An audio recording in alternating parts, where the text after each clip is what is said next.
one. Welcome back, everybody, to Hoops HD and the season premiere of our Under the Radar podcast. I'm your host, Chad Sherwood.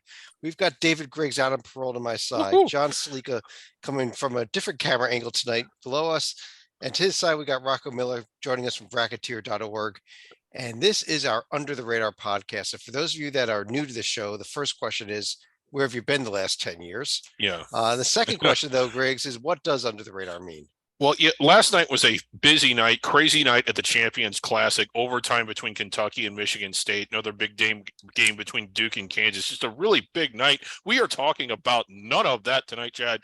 It is all the Under the Radar conferences. For layman's terms, it is the 22 regular one bid leagues. I want to clarify that there's no such thing really as a one bid league, but it's not the Power Five, so it's not the Big 10, Big 12, Pac-12, SEC, ACC, nor is it the other five regular multi-bid leagues, which is the Big East, the Mountain West, the A-10, the West Coast, and the American. It is all the rest. There is another disqualifier. I think it's any team that plays their way into either the AP or the coaches poll is not considered under the radar. But I think we also have to add the qualifier this year that in the unlikely event that they go in the top 25, we still have to include Chicago State and Hartford, which are actually independents this year. Yes. No, we have slightly more than 22 conferences this year. We have two extra teams we'll discuss at the end of the show every week, unless they become our feature conference. I don't know why the two independents would be our feature conference, but it's possible. But we do like to go through each of the conferences here, discuss the results, discuss upcoming games, and beginning to these shows with a feature conference. Yeah. And based on the results we've seen in the first week of the season, I don't think it's any surprise who our feature conference is for week number one. But I'm going to go ahead and pull up the screen share. It was disputed. We will get to the other candidate. It was disputed. At the end of the day, I think it was pretty much a runaway. And yes, we are going to start our season off in the Southwestern Athletic Conference, a perennial Dayton team, a perennial 16 seed for the champion. But Rocco, let me start with you and begin with that very first line there, because I know you're a Pac-12 guy, and the past week's results, where it shows the final results of this year's Pac-12 SWAC series, and it's a 3-3 tie. Unbelievable. It is. Home teams went 6-0. And that includes 3 SWAC wins on SWAC courts, beginning with the Grambling win over Colorado, an overtime win for Texas Southern over Arizona State, and then last night Prairie View A&M just taking it to Wazoo. Pretty impressive stuff. I think the whole series came together 2 years ago, basically to help bring social awareness to racial issues and to really help these schools get more noticed, have bigger platforms. I think that definitely helped the SWAC quite a bit. And, these teams are getting more and more better players. They're not as deep, of course, as power leagues or even anybody above the radar. But a couple of these teams do have some really, really awesome players. And when you go on their home court, you play in a strange gym, not too many people there, different environment. It's a lot different for these Pac-12 teams specifically because most of those rosters are comprised of kids that were highly recruited. They played in the best AAU events. They had the big schools after them. They've never really been exposed to that type of environment, even through their high school time for a lot of them. So I thought it was very, very fascinating and really good for the game. Yeah, I do want to comment on that, and I don't want to dump on what really was a great week for the SWAC. This is a conference that collectively, throughout through its entire out-of-conference schedule, there were years where they won fewer than 10 D1 games total. You're right, Rocco, and it was good, and it was good that they got to play these games at home. But in watching that Grambling game in particular, and then Texas Southern the other night, did they forget to unlock the doors? I mean, there was nobody at these games, and that was disappointing for me. What should have been an exciting event, not Pac-12 teams coming to town, these brand names, unlike any home event that they've really had in any other sport, and there were literally less than 100 people in the building. At least that's what it looks like. Yeah, I mean, it's a little surprising, I guess, on paper, but I mean, I feel like the cultures at the SWAC schools are not really privy to this type of experience, and I don't think they have really marketing departments that helped build up some hype and get people from the larger surrounding metros to come and watch. Obviously, Grambling's not an easy place to get to, for example, but maybe just the start of this. This is a 4-year series. So this is going to go on for 3 more years. So hopefully in the coming years, the other towns that will get to host it will pick up on this. I want to throw a few more things out here. First of all, for those of you that are new to the show, you see all these numbers on the screen here. We've got conference record, overall record, D1 record. Some things like the net, the KPI, strength of schedule records, ratings are not even out yet. You can see at the bottom of the screen what all the other ratings are. They're the various metrics that are out there. Going over to adjusted offensive, defensive tempo ratings on the right. And even you see there, Grambling even got a vote in the AP top 25 poll coming off of their win, coming number 43 in the poll. And 2 other teams I think we need to discuss in this conference, though, Salika. First of all, Alcorn State, not in the Pac, not as part of the Pac-12 SWAC series, but picks up a pair of road wins to start the season at Wichita and at Stephen F. Austin. So that's fairly impressive by Alcorn.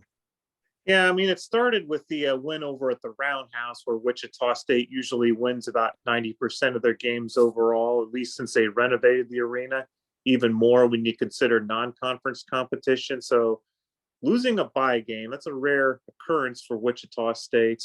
And even SFA is another team that rarely loses at home to non-conference teams, at least when they're not going on the road themselves, trying to be the recipient of bye games. So definitely a good week for Alcorn State in that regard. Yeah, and the other team, Griggs, that we have to give a shout out here too, even though they're 0-4 against D1, is Arkansas Pine Bluff.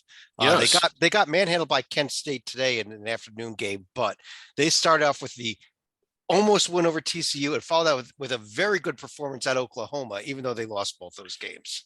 Yeah, this is a Pine Bluff team. I think we were all expecting to finish at the bottom of the SWAC, so at the bottom of one of what we thought were the bottom conferences, goes out there. And when you say they played with TCU, they were ahead for part of that game. They had a shot at the buzzer. They had a game winning that would have been a game winning opportunity had it gone in, and then led for much of the game against Oklahoma as well. So a really strong showing despite not having anything in the win column to show for it. There is the remainder of the schedule, including we are recording this here at around 9 p.m. Eastern, 9 p.m. Eastern on Wednesday evening. So some of those games are going on tonight here at the top there. They'll be final by the time you guys, most of you are watching this show, but there's the rest of the upcoming schedule. As you can see, most of these games are road games. I think all of them are road games, in fact, or a couple of home non-D1 games. You can cross off that Friday night Carver Bible at Alabama State game. That game is the last of the Carver Bible games that have been officially scrubbed off of the calendar. As Carver Bible is not a team that anyone's allowed to play anymore under NCAA. Yeah. I don't know if there's really anything too much we're looking forward to here, Rocco. I guess Grambling has a shot next week at Arizona State. Not part of the series, but it could be another win over a Pac-12 team. Right. Yeah. And then, the interesting thing is Southern was a team, I think a lot of the like Ken Palms and a few of the models had winning the SWAC this year. They only lost by 10 at UNLV, a UNLV team that just beat Dayton last night. They're playing St. Mary's as we speak, and they're only down by 8 early on, but they also play Cal on Friday. And I think they could actually beat Cal.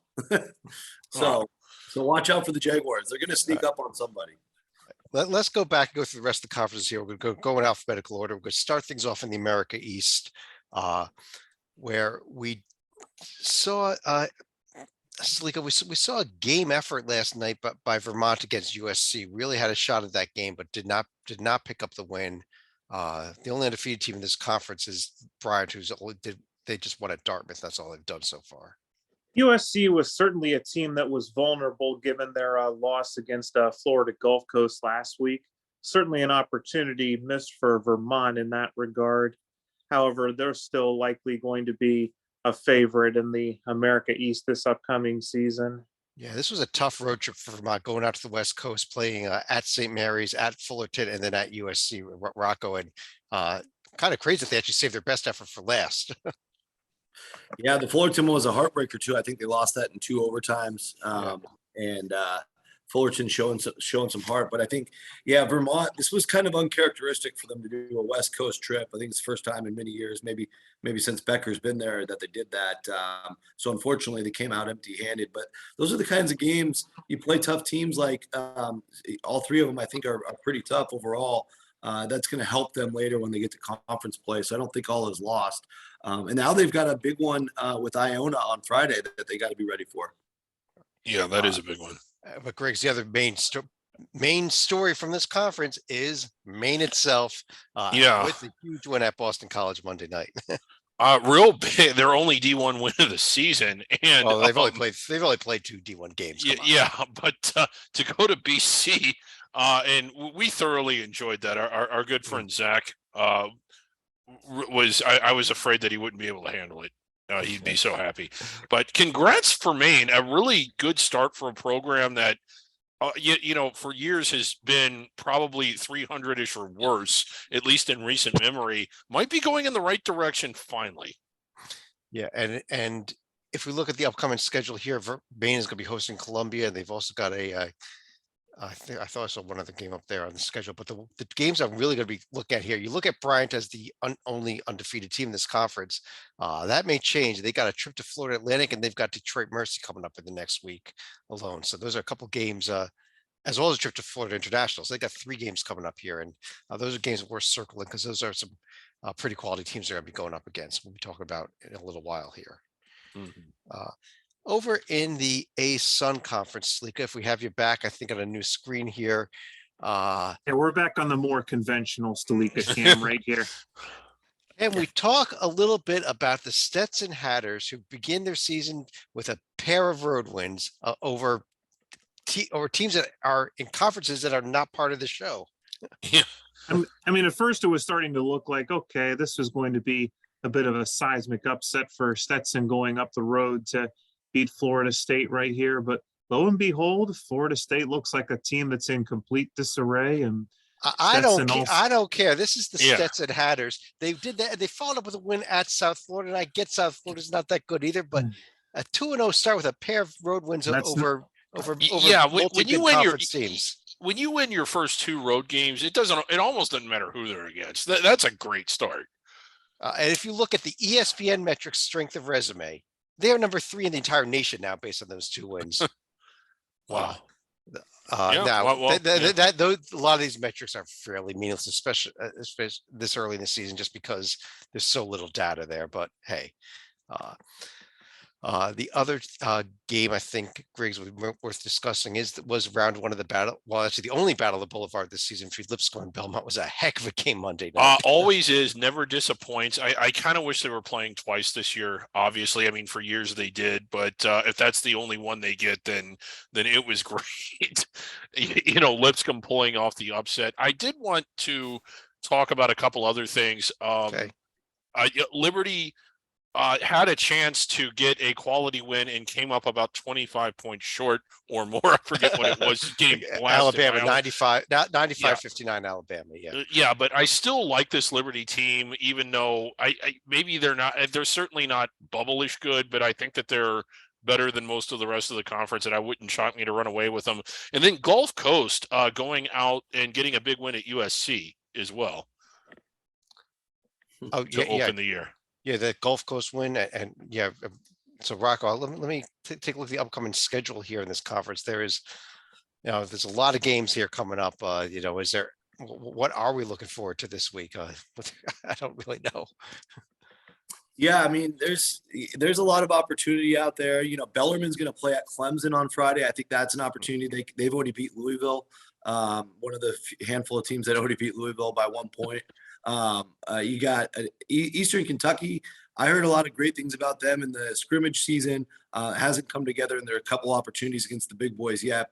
They'll play Georgia State on the road. That's an interesting. I think that's actually part of an MTE where they'll play a couple games at Georgia State, and then I'm always kind of watching Queens, even though they don't have a big game. I just think this Queens team is really, really tough. And they're in that 4-team event that I think they have a shot at Green Bay, and then the winner of a Morgan State Utah Valley game. They could win that event. Yeah, I actually picked Queens in the Silver Sword contest. So let's go Royals. Yeah, and just one quick note here: that Florida Gulf Coast Tennessee game went final since we started already. Just went final. Tennessee absolutely crushed Gulf Coast tonight, so no big upset to discuss there.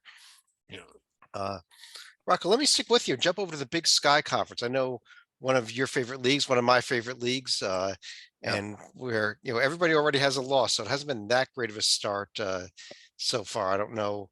Well, I don't really know what we're really looking at so far this season here.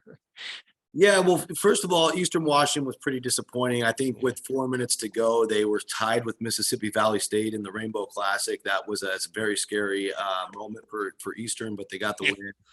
But they got absolutely boat raced by both Hawaii and Yale out there.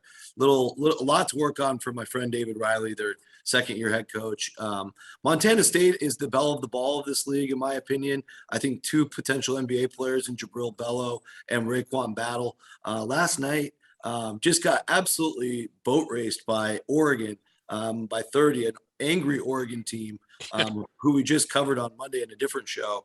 And that can happen. Oregon made some nice adjustments. They actually started 2 centers and threw Montana State for a loop. But Montana State's road win at Long Beach State, I think, very nice. Yeah, it's a very nice road win, and they're going to be there in the end. And the other team I'm really paying attention closely to, built with a lot of transfers and a brand new head coach. Just got another road win at Denver on Monday, is Sacramento State Hornets. A lot of talent on this team. 7'1", Callum McRae, who was the starting center at UC Riverside before, is there to anchor this bunch. And I think they're going to be feisty all year long. They kind of came out of nowhere. Well, I think you had talked about them before, but they won a couple road games. Yeah, they won at San Diego. Yep, and Denver. Yep. Yeah. Here's the upcoming schedule, Griggs, in the Big Sky Conference, including San Jose State at Northern Colorado. I know you were going to be watching that one. That's a good one. Well, we can't talk about it because you don't get more on the radar than San Jose State. So, personally, I'm waiting to see Portland State finally get a win in the Cascade Range against Evergreen State. Yeah. Weber State, Wright State would have been amazing about 5 or 6 years ago. Yeah, well, this isn't 5 or 6 years ago. Yeah, so let's jump over to the Big South. Let me bring it back in. Bring it back in here as we go to the Big South, where we do have a pair of undefeated teams in both High Point and Asheville. And are they still undefeated as of now? Yes, they are as of right now. Well, if High Point's not undefeated after the Lees-McRae game, we're going to have a bit of a problem. Now, that being said, they did get a nice win against Wofford at home on Saturday. And then you look at UNC Asheville, a non-D1 win. So not going to really look at that too much. Well, they won at UCF. Yeah. UNC Asheville actually did have a very nice win at UCF, and that gave them those high metrics in those early metrics that are out there. Yeah, Drew Pember had 40 points in that game, and he's already the favorite in the saddle to win Big South Player of the Year. A highly impressive win, and High Point beating Wofford, I thought, was really impressive. I think High Point's got a lot of guys back from last year, a team that kind of struggled in the middle of the pack, but might be ready to take a step forward. One other score that did go foul, UAB actually absolutely crushed Presbyterian tonight, as expected. Yeah, as expected. I still like the Lancers in this league. I know they're still looking for their first D1 win, but a lot of those were road bye games. So yeah, they should be getting that Friday night home against VMI. Yeah. How about Gardner Webb only losing by 6 to North Carolina last night? Only lost by 2 to Colorado State. So even though they're 0-3, they've had some great showings. Yeah, they really have. And you might want to circle this game Friday night when they're at Wofford. That's right. Real they nice. Should win that one. Yeah, I mean, all right. All right. Big West. Yeah, big. Well, hold on, Salika, you got to comment on the Big South before we move on. I did not. Okay. All right. Griggs, you really want the Big West? I love this league. This is a great league. Well, let's talk about how about the UC San. Oh, okay. I was going to go UC San Diego after what they did last night, but let's start with the Eaters. Okay, well, we could start with them. I mean, the Eaters went into Oregon and smoked them because it's legal in Oregon. See what I did there? I said smoked them in Oregon.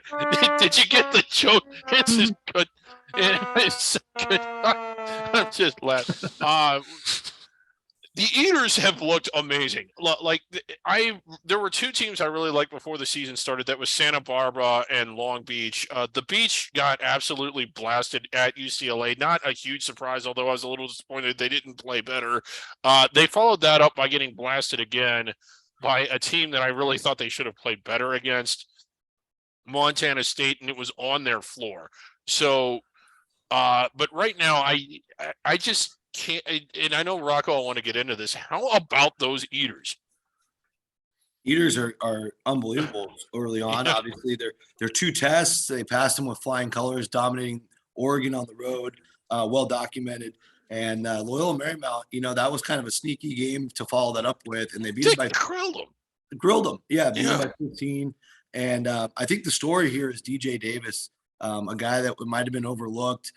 He was basically playing about 50% of the minutes the first 2 years at Irvine behind some guys. Now he's really getting a chance to shine. And he was the MVP for sure against Oregon with 24. He followed that up with 15 last night. And he's only turned the ball over twice in 3 games total. So he's just a really solid leader for them right now. And I think there's a great supporting cast around him with guys like Dawson Baker and Pierre Cockrell's now there, who transferred from Pacific. So they've built a nice roster. We all know Turner can coach. It's become a pretty good formula early on here. Yeah.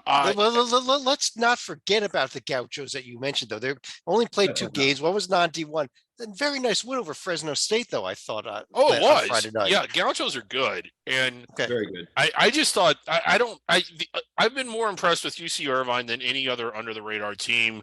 There's some others that we'll get to that have already racked up some big wins, but to pick up a win at Oregon against a ranked team on the road in that fashion, I mean, holy crap.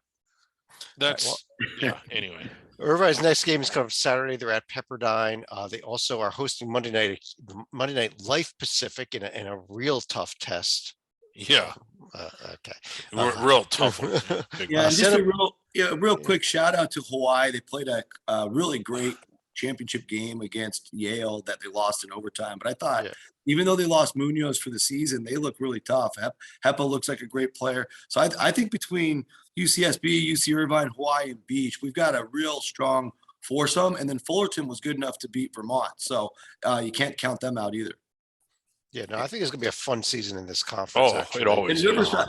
I didn't even mention Riverside, who already beat a high major. So don't forget, and you see San Diego beat Cal. Yeah. Okay, it's not a high major, but it's a win over Cal. And Cal Poly took San Francisco to the final 4 minutes. Well, what's funny is that if you rate the UC schools, Cal comes in around 7th, I think. If they're lucky. Well, if they're below San Diego, they got problems here, and they are below San Diego right now. Sleeka, let's jump over to the Colonial, where there's a couple of undefeated teams here that have looked pretty good so far in both Hofstra and Towson. Well, Towson was a team that's been expected to lead the way, and they did get a nice win at UMass at the beginning of last week, so they're starting to validate what's been expected of them. Then they follow up with a win at the Palestra against Penn on Sunday, so they're definitely holding up their end of the bargain. That being said, Hofstra also got a nice win against Iona, which is a nice win, at least as far as the area goes, and holding off a game George Washington team on Monday. So the Pride certainly looking like they're going to be a contender with Towson as well. Yeah, those aren't wins those aren't exactly quad 1 wins, but I think that those are decent wins. And if they keep accumulating wins like that, they're going to be there. Let's not forget though either about College of Charleston. Their only loss was that Carolina game that they were in. And they I mean, and it's a fun game to watch when they play because they're going to score a ton of points. Yeah. Or maybe they just play defense, one of the two. College of Charleston surprised me. I didn't think they'd have much this year, but they've looked good so far. Pat Kelsey, a hell of a coach. Yeah, I agree. I thought they were kind of a sneaky dark horse team this year. In fact, I think I picked that in the league preview. But yeah, that win over Richmond, where they blitzed them in the first half, got blitzed in the second half, and then miraculously won in overtime. Yeah, that was a fun game. That was an incredible game.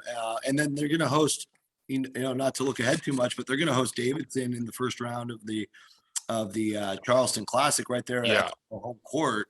And Davidson's really struggled against both Wright State and VMI. So they've got a great chance to get to the semis. Yeah, and some good opportunities at some real notable wins in this event, as it is for all under the radar teams that are in an event like that. But they could get Colorado State. They could get a game against Virginia Tech even in this tournament. So, but I want to say, like, I know that I don't think Towson's wins are quite as good as Hofstra's or College of Charleston's yet, but they're still the team I'm the most impressed with. This is a great Towson team, maybe one of the best that Pat Scary's had since he's been there. I'll tell you that what the thing to watch this week, though, Rocco, is Hofstra's with this West Coast road trip at San Jose, at St. Mary's. If they could pick up a win or two out west, it'll be really interesting for Hofstra going forward too. Yeah. I'm considering maybe showing up tomorrow night for the San Jose State game. They're actually both 3-0. I'm banned from the arena.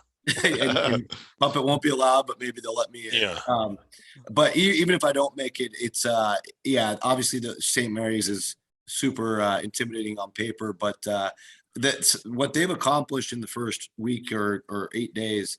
Has been very impressive, and they're not afraid to play anybody. I love the way they schedule.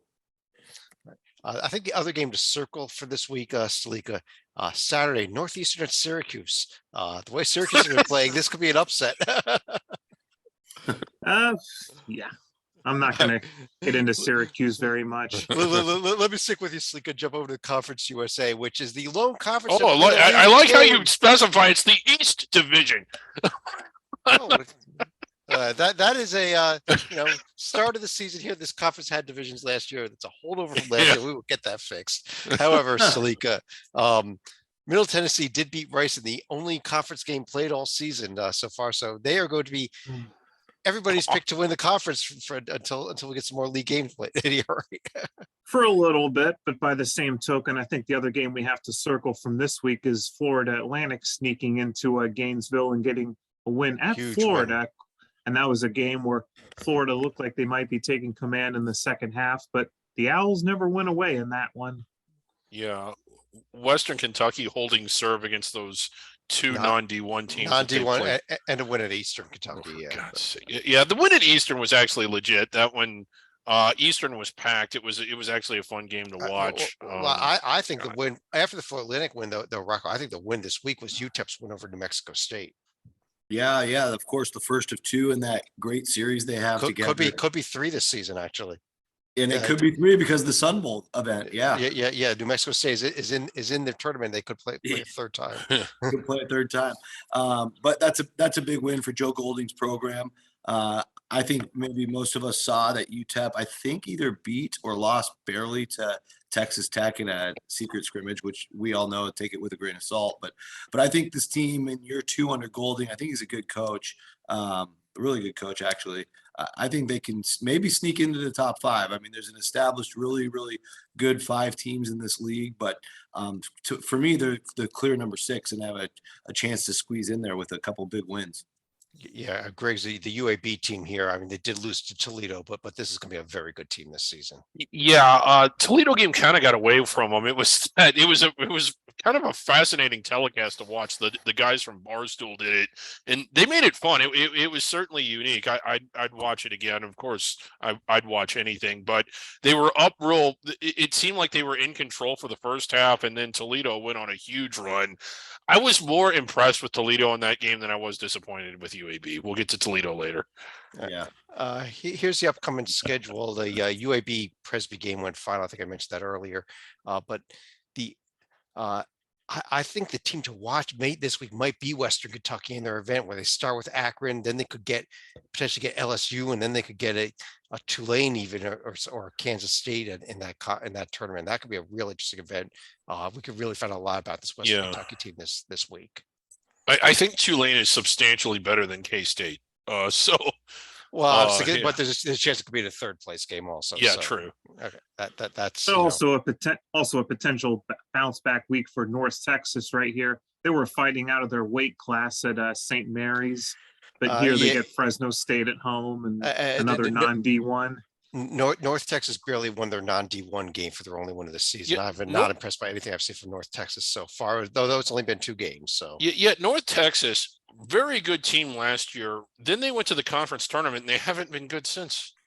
Yeah, and if you're looking for a sleeper, we don't know a lot about this team yet, but they won their first 2 games by 20 plus and 30 plus. They're going to be in the tournament in Myrtle Beach, I believe, starting tomorrow. It's Myrtle Beach, yeah. Charlotte playing Boise State. That could be pretty interesting. I want to see how good Charlotte is against a team in their weight class. Yeah, we'll see. I'm not convinced yet on Charlotte, but they do something this week, the next 3 days here. I'll be on board. Yeah, I mean, we'll see. They played super efficient and passed the ball really well against 2 inferior teams. We'll see how they do against that team in their level or above. Let's jump over to the Horizon League, where you could actually add in one additional win here. Cleveland State picks up a road win tonight at Canisius that went final just after we started this podcast. But everybody has at least one loss. And Griggs, is this? I mean, I guess we have the right state win at Louisville, but I don't know. Everyone wins at Louisville this year. Yeah, okay. Louisville's really bad, but Northern Kentucky, a nice win tonight at home against Cincinnati. Those 2 teams are about 7-8 miles apart. They're really close, so and they've never that's a feel-good moment for there. Yeah, and they've never met in the NCAA. Oh God, I walked right into that one without even realizing it. And they've never met in the NCAA tournament. I'm still kind of a believer. Wright State for the first 25 minutes of that game against Davidson looked like a machine. They were absolutely incredible. And then they just kind of melted down. They rebounded with not a big win, at least on paper, but a feel-good win as far as brand name goes at Louisville. I still like them. I think that that Davidson game, they kind of bounced back from it. They didn't let it get them down. I'm still a believer in this Wright State team as far as this conference goes. I'm not seeing anybody landing on the bubble out of here, but a couple good teams, Wright State and NKU. As a resident historian of this crew, I think I can safely go out on a limb on saying this is the first time someone has beaten a couple UC campuses back to back. It's not just the flagship UC, but they also beat UC Claremont on Saturday. Rocco, I think the team that I've been a little bit surprised by so far is the way that Detroit Mercy has played. I did not expect them. I mean, I know they've got Antoine Davis there, but I did not expect them to be very good at all. They were right there with Boston College, and they could have been 3. They could be 3-0 right now, but for that game. Yeah, I like that they picked up Demezi Anderson. I think he's a nice compliment to Antoine Davis, transfer from Loyola Chicago. Played on a lot of good teams played 1 year at Loyola Chicago after being at Indiana. Very talented player. And Stone and Phillips are also older players. It's a really old Detroit Mercy team. But I get it. Like, if it's a bunch of new pieces with Antoine, figured it might take a little while to get going, but they've played really well early on. Right. Upcoming schedule here in the Horizon League, that Cleveland State Canisius game, that's one I mentioned already went final. But I don't know, Griggs, maybe that Detroit Mercy Florida Atlantic game on Saturday. I don't know what else you're looking at. Yeah, I mean, a couple teams there that have done a little bit better than expected. That's probably one that kind of jumps out. Wright State at Weber, it's kind of a blah week. Not if you're Northern Kentucky, though. Yeah, NKU has Florida Gulf Coast in the first game of that event. Then they have either Drexel or Arlington. Then they could end up with a Toledo or an East Carolina or something in there. I don't know. It's not a great event, but it's a chance to win an event here. Yeah, it's some hardware. Rocco, over in the Ivy League, and talk about this Yale team that went out and won the Rainbow Classic out there in Hawaii and is sitting at 4-0 now. Yeah, I mean, that was a physical game. Yale, a really good defensive club. I mean, they held Hawaii to under 30% 3-point shooting on the night in a game where both teams came in hot. It was a real slugfest in the first half. I think it was 17-16 at halftime, but it eventually got into overtime and the final score looked normal. But it was a really low-scoring game. But Yale, a balanced team. They go 9 deep.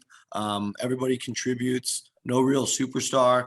And Jones, as we all know, is one of the best coaches in under the radar basketball period. He's had interviews at some of the high majors and has continuously stayed at Yale. But I'm impressed with what they've done early on. I think most people had them third at best to start the year. But I think after 1 week, they look like the best Ivy League team. Yeah, I tell you, both Princeton and Penn, who were the 2 top picks of this conference, have not looked very impressive. Princeton, the loss to Navy, Penn, the home loss to Towson. Just games that you thought while they were both close games, I thought that they could win those games. Maybe we gotta give a little shout out to Harvard. Picked up a nice 1-point win at Northeastern tonight in a rivalry game. Beanpot, yeah.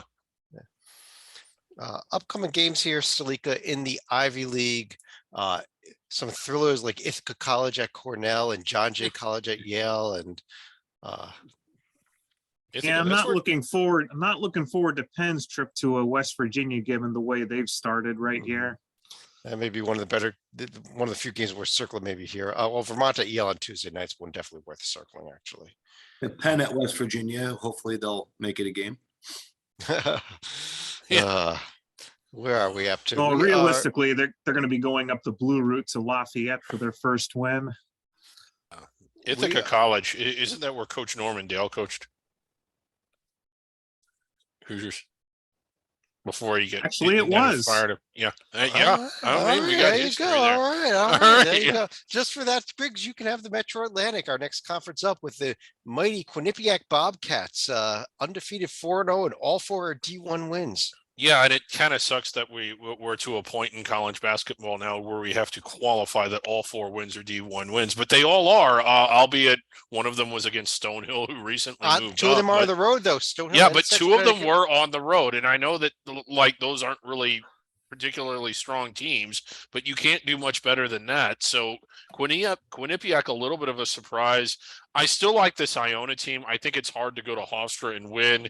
They didn't do it, but they played really well. I still think that this is Iona's conference to run away with. And you could put a loss on the Siena resume there. They just, as we're recording this, they just would find they lost in overtime at home to Army. So, if you look at Siena 2-0, you can stop. But, yeah, I haven't really don't know that there's much here other than, besides what Quinnipiac has done, other than, looking at Iona going forward in this conference. And for that, go ahead, Rocco.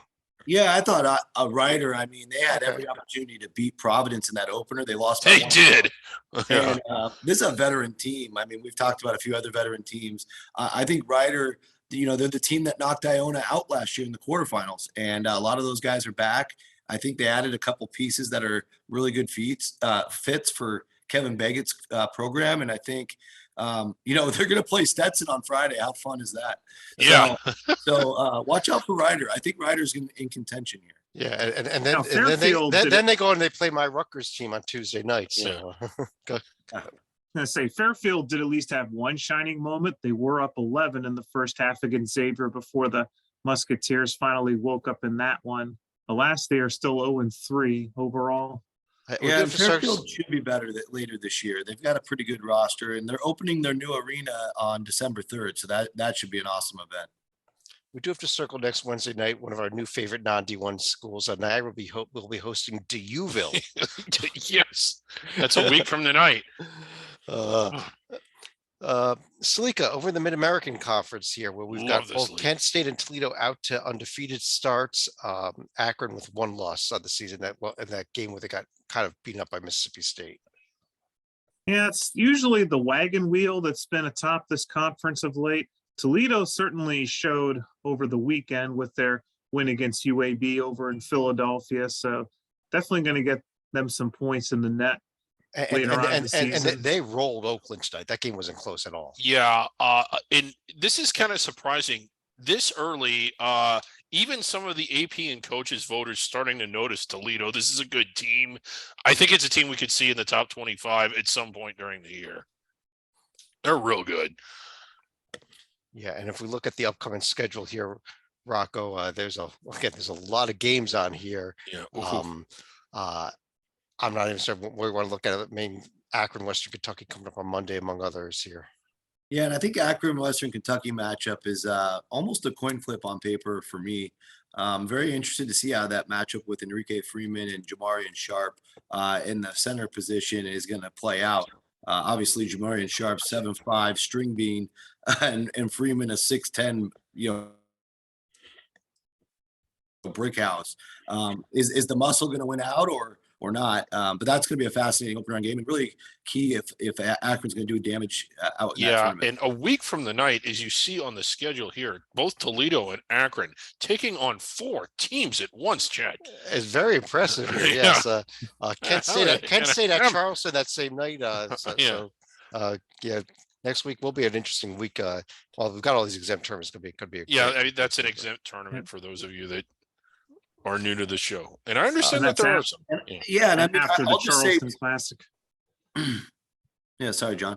I was just going to point out Kent State's opener. They won at Northern Kentucky by 22. That's the same building that Northern Kentucky just beat Cincinnati by double digits in. So that transitive property is showing how impressive this Kent State team is, and now I wish I would have voted them a little higher in my top 10.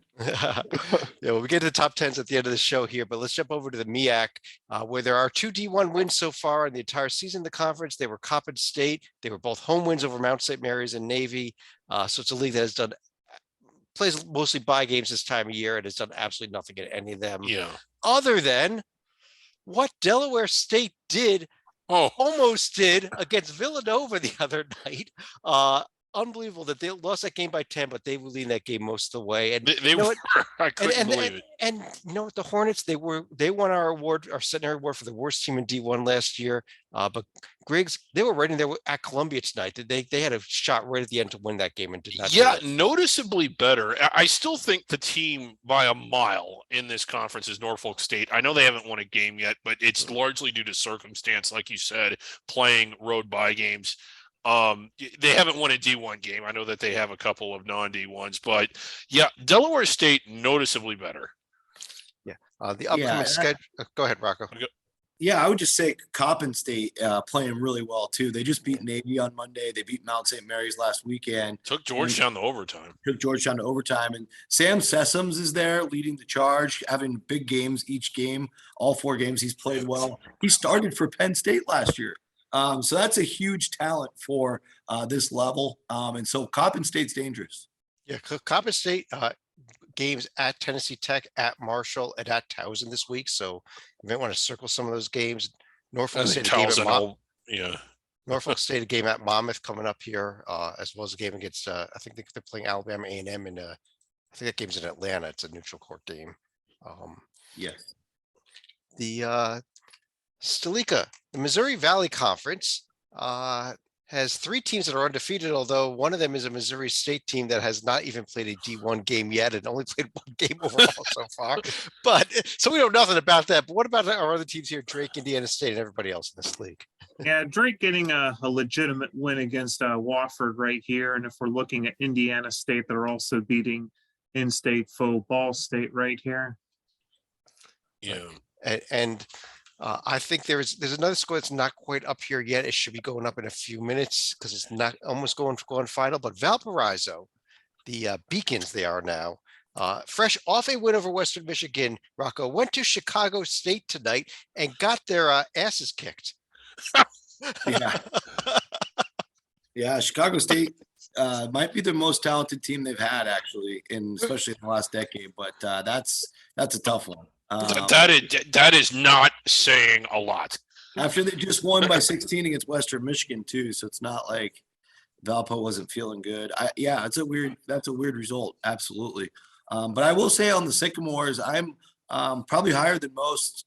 Dark horse coming into the year, a nice 12-point win over Ball State, another sleeper team from the MAC. I like how they added McCauley from DePaul. I think he's a nice fit, and a lot of guys back from last year, and it's Schertz's second year. So usually second year, you can make a little bit of a jump after adjusting to the program. And obviously with Loyola Chicago gone, this league's more open than it has been in years. So I think the Sycamores could sneak up on a lot of teams. Wow. One note here, Missouri State, as we record this, is in a close game at BYU at halftime. Yes. As we record this. And of course, Griggs, I think we got to talk about Southern Illinois as well, and what going into Oklahoma State with that win last week. Yeah, a real nice win for the Salukis, a team that wasn't picked to finish that high at media day. Well, let's talk about what they then did in their next game. Well, okay. Well, what do you want to talk about? Do you want to talk about good Salukis or bad Salukis? Well, I guess we could say SIU won. It was just it was Southern Indiana SIU that beat Southern Illinois. Yeah, so they go to Oklahoma State, which is a really tough place to win there, and then they come home and lose to a transitional team. Sort of a schizophrenic week for the Salukis, but I'm big on this Drake team. I don't think that they've flexed all of their muscles yet. I think when they start to get firing on all cylinders, this is going to be a fantastic team. Yeah, they're going to have some interesting tests coming up here in their event, Rocco. I know I was watching part of a podcast you recorded, I believe today or yesterday. Your face very large in it, but at least on the Twitter thing. But talk about this event with Drake here coming up with potential game against Wyoming, an underhanded Wyoming team, and then maybe Boise. Yeah, I think they should be able to steamroll Buffalo. Buffalo's just schizophrenic, 8-9 newcomers that they're just playing fast tempo, but they're not playing any D. I think Drake will handle them. And then shorthanded Wyoming, I think for Drake, it's a must win. For an at-large down the road, that's a great opportunity because you think for what Wyoming does get to full strength, that's going to just age like a fine wine if they get that win. And on the other side of the bracket, it's a Belmont team that just joined the league. They could actually play them in the finals. And I think George Mason's interesting in that side of the bracket because the big man Oduro is a special player. But even against either of those, you would have to favor Drake. So I think Bulldogs got to be on a business trip and figure out a way to get 3 wins. Yeah, I agree with you. And you're right. This was a event that Belmont was booked into before they switched conferences. So that's why you have 2 teams with the same conference in the same event here. Yes. Northeast Conference, Griggs, let me go back to you here. The NEC, everybody Love has this a loss already. We love this conference, especially when we get to conference play, but maybe a shout out to Stonehill, the Stoners already having picked up a win. And we see they're, for some reason, not even in red on the screen. That means they're postseason eligible suddenly. Yeah, I mean, I get just through some sort of computing glitch, Stonehill eligible for the full season. But I think the story so far was, and there's been one, but Wagner's opening night win against Temple, who then went on to beat Temple's, talk about schizophrenic, but this was a Temple team that went on to beat Villanova, and it's a Temple team that we're expecting a lot out of. So a really nice win there by Wagner, probably the signature win in the conference so far. Yeah, that Villanova team beat LaSalle. LaSalle beat Wagner, who beat Temple. Yeah, the circular logic. It goes on forever. Yeah, fortunately, teams from Staten Island are not eligible for the Big 5 championship. The upcoming schedule. Go ahead, Marco. Yeah. Also, just a quick shout out to Fairleigh Dickinson, who took a Christian Leitner play by Loyola Chicago at the end of regulation to force overtime. Fairleigh Dickinson basically won the game and then ended up, of course, losing an OT. Turned around and beat their non-D1. They beat Manhattan, who's obviously shorthanded. But Fairleigh Dickinson, the story, Tobin Anderson got the job late in the summer. Came from St. Thomas Aquinas, a D2 powerhouse. Brought 3 starters from St. Thomas Aquinas. They're all starting now at D1 and playing fantastic basketball early on. It's quite a story brewing in Teaneck, New Jersey right now. Right, and they are in an event down at Longwood, a round robin event this weekend, and the key game there in that event might be their game at Longwood against Longwood, true road game Saturday night. So that's a game we're circling on this schedule here. Let's jump over, Stalika, to the Ohio Valley Conference. In which we do have a couple of undefeated teams, at least as of you know what, SEMO is winning as we record this also, so we might still have 2 undefeated teams here. Yeah, I've mentioned before I'll be on the SEMO train, but not too many wins of note right yet. And if we're talking about Tennessee State, this was a team that was actually picked to finish second in the conference right here. They get a couple wins against South Carolina State and Alabama A&M as part of their second week of play right here.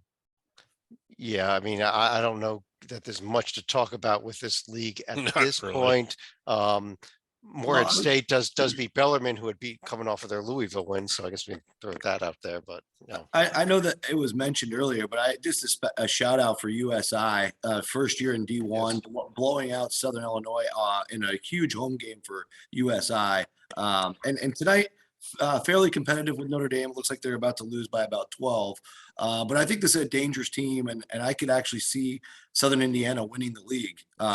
Good. Yeah, I can too. It's just, this was a really successful D1 program. They're good. Yeah, they are. They are. This was the program where Bruce Pearl won a national title in Division II. Mm-hmm. And that's why they get those exhibition games down there with Auburn. Yeah. Yeah.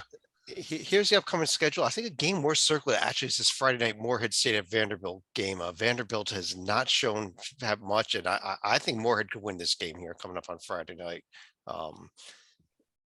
Other than that, the rest of the schedule is there. Big games like St. Mary of the Woods at Eastern Illinois and William Woods at SEMO and Truett McConnell at Tennessee Tech. So who wins a game between St. Mary of the Woods and Our Lady of the Lake? Let's just move on here. Yeah, let's not. That's too far under the radar. That's buried way under the ground. Rocco, let's talk Patriot League and let's start with the Colgate Raiders up there with a big win at Syracuse last night. Yeah, I mean, second year in a row, and second year in a row where they beat Syracuse by double digits. I think a lot of it has to do with Colgate's a super sharp shooting team, as they have been for a handful of years in a row now. In the Syracuse zone, I mean, it's just a matchup nightmare for Syracuse, funny enough, as they are pretty regional rivals. And at one point, both of Boeheim's kids were on the court on each team. But I know they're having a lot of fun with this regionally. Colgate in general is the class of the league. I'm still shocked they lost to Buffalo on opening night, albeit by 1 point. But Colgate scheduled well. It's a team I actually got to help schedule a few games, and so they're going to be fun to watch all year. Yeah, and Sleeka, the upcoming schedule here in the Patriot League, we want to look at Colgate. They've got a game against Duquesne coming up here. They got a home game against Monmouth as well. Definitely a winnable one. If you're looking at a team like a BU, for example, they're also going to be hosting regional rival Hartford on Thursday. And this is an interesting game here. The Colgate Duquesne game, they're actually playing it in the high school gym, the LeBron James High School gym in I believe in Akron. Wow. There's no streaming available for that game, so we're not going to be able to watch it. There's what the hell is going on? Very, very weird that they scheduled an event game like that. They'll have to ask the fine people of St. Vincent, St. Mary's about that. Yeah, they actually did it last year too. Duquesne played UC Irvine there last year, and then half the people on the court had COVID, so it was a disaster. What is this accomplishing? It's for it's the Keith Dambrot connection. He's the Akron man, and I guess it's part of his contract to get a game in Akron every year. Okay. All right. Yeah. There is Akron. They are like they're in Akron. But I think Duquesne actually buys the game, so it's interesting to play that somewhere else. Where are we up to here? Griggs, the Southern Conference, the SoCon with both Sanford and Furman out to undefeated starts. Sanford, of those 5 games, 4 have been non-D1s. Yeah, Sanford transitioning down the D2 for the month of November, like a lot of schools. I still think that they're going to be good. I just haven't seen them play yet against a game that actually matters. But Furman's a team I'm kind of big on, and this is more so not what they've done so far, but the opportunities that they have coming up this week. I know they're out. Is it in South Carolina? I forget if they're at Myrtle Beach or in the Charleston Classic, but they have some opportunities. Which one is it? Charleston. And for a team like Furman, like a good under the radar team, these exempt events are huge opportunities for them. It actually can make the difference of whether or not they land on the bubble or inside of it or nowhere near it. So this is a huge week for Furman. This is tough because they start with Penn State, and if they get by that, they're likely going to have Virginia Tech next. And but they need those games. Like they need those opportunities. Yeah. So even if they lose to Virginia Tech, it's still important to play them because it's just going to bring their non-conference strength up. So that's important to get into that game. Yeah, I mean, if you're an under the radar school and you want in, you got to play those games. Yeah, the losers bracket will kill you. Yeah, but Samford at least finally gets their season going because they got big, huge games against Alabama A&M and Valparaiso. Yeah, Samford. Somebody needed to tell Samford that they were actually good this year and not to go out and play a pastry cart. Jesus. I guess we got to circle Monday night. Mercer at Florida State. There could be another win for this conference. Who knows? Yeah, I just hope Mercer doesn't blow that one. It would kill their. Stalika, let's jump over to the Southland Conference, which was almost our lead conference today because they had a pretty good first week as well. Yeah, this would be highlighted by Southeastern Louisiana, who went up to Club 7280 and got the big win at Wyoming right here. And that was coming off of a close game against a relatively close game at Colorado State. I don't think that's what I'm highlighting, though. I think I'm highlighting what then happened the next night. And I'm not talking about Texas A&M Commerce winning at Air Force, which was pretty impressive in and of itself. But Northwestern State, Rocco, goes to TCU. And after TCU almost blows the Pine Bluff game, you'd think that TCU would turn things around and wake up. But no, they did not. They did not. TCU didn't have Mike Miles, obviously, but no, not an excuse. Not an excuse. Yeah, not against Northwestern. It's amazing how poorly they've played in all of their games. And Mike Miles did play, I think, the first one or two. But Northwestern State, they're a team I really liked coming out of the portal part of the offseason. Missouri State, they brought 3 of their players. Corey Gibson came from Dana Ford's program. So they're like a Missouri State light. And they've got, DeMonta Sharp was a starter, and Jamonta Black and DeMarcus Sharp. Didn't mean to mix those up, but they also recruited Dane Prim. We all know Gage Prim was like Missouri Valley Player of the Year. This is his little brother. I actually got to meet him at the 3-on-3 last year at the Final Four. Really interesting JUCO pickup. So they've got some talent at Northwestern State. Obviously, it's going to take them a while, but a win like this could springboard them. We'll see how they do in the coming weeks. Right, and if we look up the upcoming schedule here, they're actually coming up at Illinois State for Northwestern State. Illinois State is out to a pretty good start. Yeah, it's the rematch. Yeah, the rematch. The long-awaited. The oddest in-season series you'll find is Northwestern State, Illinois State. And there's the rest of the games this week. Again, this is a conference that's going to get a lot more fun, a lot more interesting when you get to conference play. But for now, it picked up a few wins, so we give them all the credit they need. Greg, so let me jump with you over to the Summit League. Love this league. Everybody already has a loss, but I think well, let me ask you what you've seen out of this league so far. South Dakota State getting flat in the night, but I mean it was against Arkansas, who's not just a tournament caliber team, but they played St. Bonaventure. Last night. Yeah, they did get that win. I was a little surprised that they were as sluggish as they were. I thought that they beat St. Bonaventure, who's just in complete rebuild mode, fairly easily. I still like the Jackrabbits. I despite like an unimpressive St. Bonnie showing and then getting blasted tonight. The Yotes are a fun team, but if I got to pick a team, it's South Dakota State, despite kind of the bad 24 hours that they've had. I don't know. I think that, Oral Roberts, yes, they got blown out by Houston, but I was kind of impressed with what they turned around and the very next day went in the same city, but went and took care of Texas Southern fairly easily. It's back-to-back games and a true road game, and just the score of last night's game for Oral Roberts impressed with them. It is, and getting blown out by Houston. Houston is clearly the best team in the city, and I think that includes the Rockets. I think they're the best team in the country. They are. They're best. Yeah. So no shame or even. There's nothing like discouraging about. But I'm actually giving Oral Roberts here the credit though for what they did coming back playing the very next day and a true road game after just got blown out the night before and winning the game at Texas Southern in blowout fashion. A pretty decent Texas Southern team by SWAC standards. So I'm with you on that one. North Dakota State. Oh man, their days at the top of the conference seem a long ways away. It was Kansas. Yeah. They do, but Dave Richmond's done this before, and his teams just seem to play much better after the turn of the year when we get into Summit League play.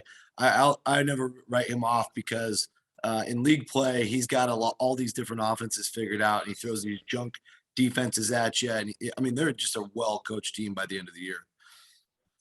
Right. Here's the upcoming schedule. South Dakota State at Arkansas. We mentioned that one final. Arkansas won it in blowout fashion. The Ball State Omaha game. Let me see if I can get a final score in that, or is it still? If it's actually still going on. Ball State is up big on Omaha. The rest of the games there coming up this week. I guess the Battle of Kansas City at Kansas State. That one's interesting. I'll wait. We got to wait for it. I'm excited about this Oral Roberts Utah State game. I think that's an interest. Yeah. That is a real good one coming up next week. Definitely worth circling. Yeah. All right. Let's a couple leagues left here. The Sun Belt Conference, first of all, Stalika, where we actually have a lot of undefeated teams in this conference, which way more than we've seen in any league we've looked at so far tonight. I know it's a little bit early to go into our top 10s, but I think based on the way they've played, I've had to give James Madison my initial number one vote right here. Granted, their competition really hasn't been that great, but when you go into a place like Buffalo and win by 35, and I don't even think the game was that close. Right. Buffalo never loses like that. But when you look in this league, though, Troy won at Florida State. Texas State won at Rhode Island. They're not even one of those undefeated teams. There's a lot of good wins so far Rocco in this league. I don't know,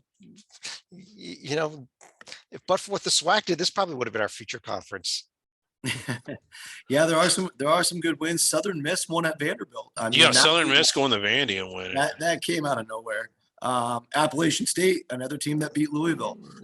So there's wins up and down the board here, and I think it was the toughest league to forecast coming in. James Madison is obviously a buzzsaw built for tempo and built to just blow your doors off immediately. And that's what they've been doing. But they're playing North Carolina on Sunday. So how awesome is that going to be? And then Louisiana, they can wear you down with their size. Jordan Brown is easily the best big man in the league. They won their event pretty easily, blowing out Harvard and then handling East Tennessee State in the championship. There's a lot of good stories brewing around the conference. Yeah, I agree. Yeah, and I'm really looking forward to this league. This could be one of the most fun leagues in the country to watch as we get to the regular season play with all these teams. You can see all these games coming up this week too. And you hate to talk metrics this early, but racking up a pretty good out of conference record and racking up wins away from home and racking up collectively some good wins. That's how you kind of get yourself up the metrics and into the bubble discussion, or at least up the net. So and there's some fascinating games this week too. You look at games like Southern Miss at Liberty, like Troy at Montana. There are games here that while they don't really stand out, but they are going to count in the metrics. Yes. South Alabama just had Alabama coming home. They're going to Oklahoma on Friday. I gotta have one more thought before we move on, Chad. Appalachian State. I just got off the phone with Chris Mack. He is still laughing. Last of the conferences here, and Griggs, why don't I start with you here with the Western Athletic Conference, where both Sam Houston and Seattle are after the 3-0 starts. Sam Houston notably with their huge win over Oklahoma. Yeah, Sam Houston. Seattle was the team I kind of had circled in as being. I just couldn't make sense of it. Why they were so far down at media day? Like they were my pick to win the league, and I think the media had them around 5th or 6th. So I like the start they're off to, but. It's hard to not be impressed with Sam Houston going to Oklahoma and getting the win and then beating up on 2 other D2 teams, I guess. But, Grand Canyon also tough, out to a good start. In New Mexico State, I think will come around, even though they don't have a win yet against the D1 team. And Rocco, Utah Tech was right there with your Huskies on Monday night. Yeah, they played well. Huskies were shorthanded, but the big man Christensen had his career high. I think he had at least 26, if not more. That was actually still with a few minutes to go. But yeah, they're getting better. I feel like Utah Tech in the future is going to be a well-funded program. They have a nice arena. They just got to get some more players in there. But I think they'll take a step forward this year from what we've seen in the past. Slinko, here's the upcoming schedule in this conference. That How Utah about Tech that team one? Wow. is at Arizona. That they forget about that, but how about Sam Houston tomorrow? That's a good game. At Utah, yes. Yeah. I was also looking at Utah Valley, who had a bit of a missed opportunity at Wake Forest before going to overtime and end up losing that one. Now they're still going to stay out east for the moment, so they're going to be playing in a multi-team event. They're going to be playing against Morgan State, and then they'll be playing either Green Bay or Queens. So be curious to see if they get a couple wins out there. That was a game they lost on the buzzer beater, also basically a buzzer beater against Wake in overtime in basically a Bryce Drew type of inbound, a full court inbound pass, kick out to the 3-point shot for the win. That was a nice one for Wake. Heartbreak for Utah Valley. Yeah, we also got the New Mexico State, New Mexico. God, that's a heated rivalry. That one's fine. And how about, I want to ask Rocco about a game I'm excited about, the Seattle-Portland game. Portland, a bit of a sneaky team, and Seattle is a team I really like. Yeah, that should be a really good one, and it's at Portland. So if Seattle goes and wins out at Portland, I'd be really impressed with that. Portland, I think, is down a guy or two right now, so good chance for Seattle to go steal that win. Also look at the Lopes this week. In their event, they're going to start with Wichita State. They might get San Francisco as well. So Grand Canyon, an interesting week ahead. With that's a wide open tournament. Yep. Yeah. We got a couple more teams to discuss this year. The WAC is not the end of our show anymore. How about our two independents, Chicago State and Hartford? 1D1 win between them. We're not even showing anything in the past week's results there, I guess. Well, Chicago State with 2 wins. Working right. Yeah, we got to get that working. Chicago State, Valpo, and IUPUI. With the second, the second win tonight over Valpo. Let me see if the upcoming schedule works. The upcoming schedule at least works there. Chicago State coming up Saturday at Kent State, then at Marshall, then at Cleveland State. Well, Hartford is going to be playing Houghton and FDU Florida. They're transitioning down to D3, and I think that they're pretty much practically all the way there already. And the coach who quit the day before the season started. Just a really, really sad story out at Hartford. Now, even this is not the end of our show for the night, though, because we've got mythical conferences. Our mythical conferences here, and we do them during the under the radar, even though some of the schools may not technically be there. We're going to begin with a complete mess of a screen here, so let's just ignore the bottom half of that screen. What is going on there? I don't know what's going on here. We're gonna have to get this. Front range is expanding. Yeah. The Front Range Conference, though, no conference games have been played yet in the Front Range. We've got technical difficulties here. It's the first show of the season. But let's beyond the Front Range. Let's see here. Maybe we get something better in our other mythical conference, the Beehive Conference. The Beehive, love the Beehive. And how about Utah State up to Utah 1-0 State? start? With Utah Valley. With the win over Utah Valley to start off the Beehive Conference. A thumbs down to the Utes. I think last year they played everybody in this conference except for maybe Utah Tech, but only playing BYU this year. They better win that game if they want any shot here at winning the title. It'll be tough. I don't see any conference games this week in the Beehive Conference. But the breaking news we have, this came about as a side comment during one of our previous shows, is we have decided to introduce a brand new mythical conference this season to go along with the Front Range and the Beehive. It's the time to introduce you to, yes, it is the Back Range Conference. UTEP got the invite. Yes, we've got the two New Mexico schools in New Mexico State, 4 Arizona schools, Arizona State, Grand Canyon, North Arizona, and classic rival with the New Mexico schools. We've got to throw UTEP in there. They're basically in New Mexico themselves anyhow. There it is, the Back Range Conference, our newest mythical league here. 2 games already. Arizona State 1-0, UTEP 1-0. Yeah. And it just doesn't get more heated than, you got New Mexico State, New Mexico, Arizona State, Arizona, longtime rivalry. I'm glad to see that continues. A lot of back range history. Are we going to send the winner of this league a trophy or a banner or something like we've done in the past? This is the Back Range. It is Arizona and New Mexico. We've actually done that. They're going to get the new ochre bucket. Yeah. We got a little cross rivalry here between Utah Tech from the Beehive against Arizona from the Back Range coming up Thursday night. Wow. So we need a front range, back range mythical challenge. We need the challenge. Yeah. Someone needs to lay that down. Sponsored by Hoops HD. The Legacy Series. Yeah. There it is, the Back Range Conference. But let's go to our under the radar top 10 lists. Oh yeah.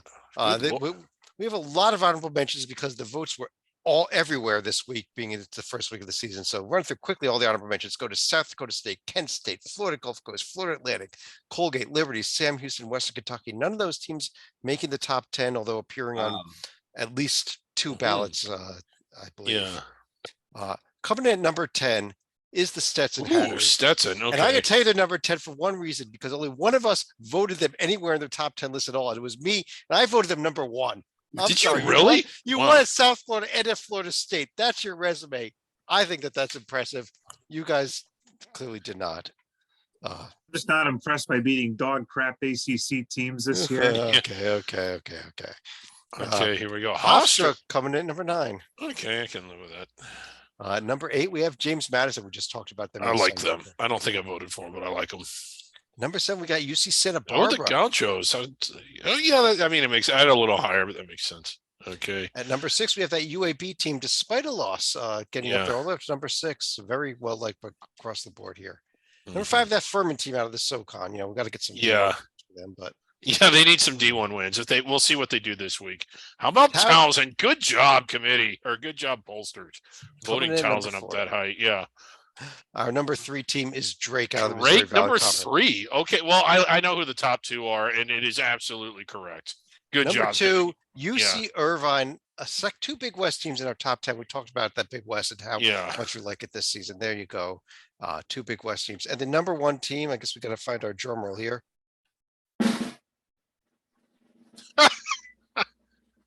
It is the Toledo Rocket. Toledo Rocket. We need to work on the drum rolls, but I think we all, well, with the exception of Chad, I think we all had Toledo in UC Irvine 1 and 2. I think I had them 2 and 3. So come on. Okay, yeah. All right, that is our top 10 list. On that note, let's put on the screen share. Let's run through final thoughts. Sleeper, let me start with you. Yeah, we're going to go ahead and start looking at some of the multi-team events that are going to be, or at least the bracketed events are going to be beginning in earnest tomorrow. So we've definitely teased Charleston as one team that's going to be on their home court. Can they get 2 or 3 wins to at least make a bit of a case for themselves? And Northern Kentucky, given the weekend they've had, so they'll have some momentum going into a game like Florida Gulf Coast, for example, but they're also going to have 2 other games to follow that. True. Rocco. Yeah, so in honor of Chad's number 1 team in the poll, the Stetson Hatters. No love for my Hatters. Yeah, there's a really amazing story brewing with Luke Brown, who comes off the bench still after 2 games. So Luke Brown last year was a freshman at Stetson heading into the season, had an episode being homesick, transferred to Ball State to play for Ball State, ends up barely playing. They end up getting rid of their coach. He comes back to Stetson this year for year 2. And not only is he playing for Stetson again, in the Florida State game, he came off the bench, nailed 7 threes, scored 27 points, put the Hatters on his back, and was the MVP of the game per KenPom, and then followed that up with the South Florida game off the bench again with 20 points, another 4 threes.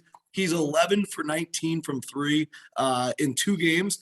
The even crazier story about this kid, he's well documented in the state of Indiana. He's the 4th leading high school basketball all-time scorer with 3,011 points in Indiana high school basketball history.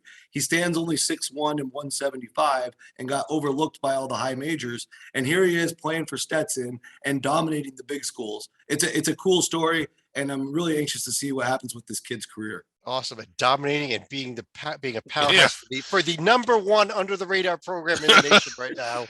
Well, at least according to one of us. Griggs, you want to finish off the show? Already we're starting to see a couple of under the radar teams emerge. Toledo with the big win over UAB. The Eaters going out and winning big at Oregon. A really big opportunity for Furman and College of Charleston this week, although CFC not quite on our radar yet. So if you're a fan of these schools, this is a very, very, very important time of the year, because how do leagues not get stuck with just one bid? You go out and you win in November, so the opportunities are there. The second thing, I'm going to need the screen share here, Chad. Can you enable it for me? Absolutely, go ahead. Okay, and again, we talked about this on the preview show. I just wanted to bring it up again. In the wake of Carver Bible College. I don't know if Rocco has seen this yet, but I have started my own institution. It is the David Griggs College Basketball Bible College. We are the Fighting Puppets. Look at the degrees we offer. Look at the degrees. We offer college basketball Bible studies and general studies, both bachelors of arts and sciences. The college basketball Bible. So it's not regular Bible. It's the college basketball Bible. Well, I don't know. I leave the curriculum up to the professor. Is that the King LeBron James Bible right there? We got to end this show, guys. Thanks for joining us. Please do not sign up for David Griggs' school, but please do join us next week. Hey, Carter, you can schedule us. On behalf of Rocco Miller from Bracketeer.org, David Griggs, John Salika, I'm Chad Sherwood. Thanks for joining us. We will be back again Monday for a Hoops HD report, and next week again on Wednesday for another Under the Radar. Talk to you again real soon.